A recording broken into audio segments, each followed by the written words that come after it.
Hey everyone, Namaste, Jai Swaminarayan. Welcome back to my channel Deep's Home Life. Hope you are all doing well. And today I'm sharing a kimchi recipe, Korean kimchi recipe. And it's vegetarian version guys. On a YouTube you can find so many kimchi recipes version, but this is my way, how I make it this at home. I'm using here regular cabbage, so you must try it out. And yeah, if you are new here, please do subscribe my channel. I'm Samida. And one thing you don't know about me that I'm a big fan of BTS. So sometimes I try some Korean recipe and this is one of them. If you are also BTS fan, drop hi in the comment. Let's connect. So let's start. As you can see till now, you have to take regular cabbage, you have to wash it nicely and chop cabbage into a big chunk of size, big pieces. And add good amount of salt into this and mix it well, like you have to use your hand to rub it into each part of cabbage. Leave it for a few hours or you can leave it overnight also.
Next day or after few hours, you have to rinse cabbage nicely because you have to remove extra salt from this. I will share detailed ingredients in the caption below, so please do check out there.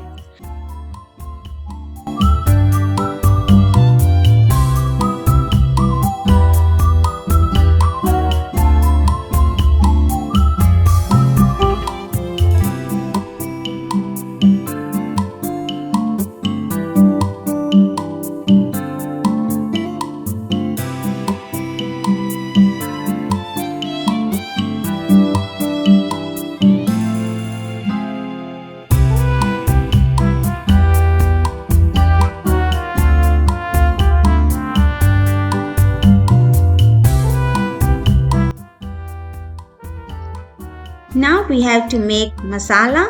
I'm using here green apple, red apple, ginger. I'm using here ginger paste because I have that time. So grind it everything into a paste.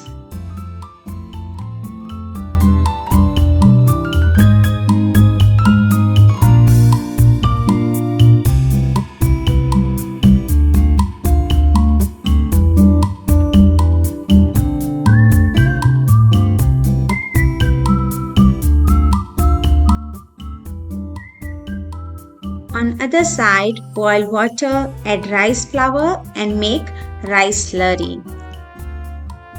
Don't worry if it's get thick.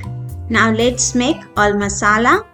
Mix rice flour mixture, ginger apple paste mixture, Gochugaru. I don't have it, so if you have you can use it Gochugaru. I use here red chili powder, red chili flakes, soy sauce, and in traditional way recipe they use fish sauce, but we making a vegetarian version, so I use here soy sauce, sesame oil, sugar, I forget to shoot that, and rice vinegar, or you can use white vinegar. Now mix this nicely and add this masala into cabbage. I am using a carrot also in this recipe. You can add radish also. Now mix it well and that's it. Enjoy. Hope you like it. Thank you for watching and don't forget to like, share and comment. See you soon. Till then, take care. Bye. Annyeong.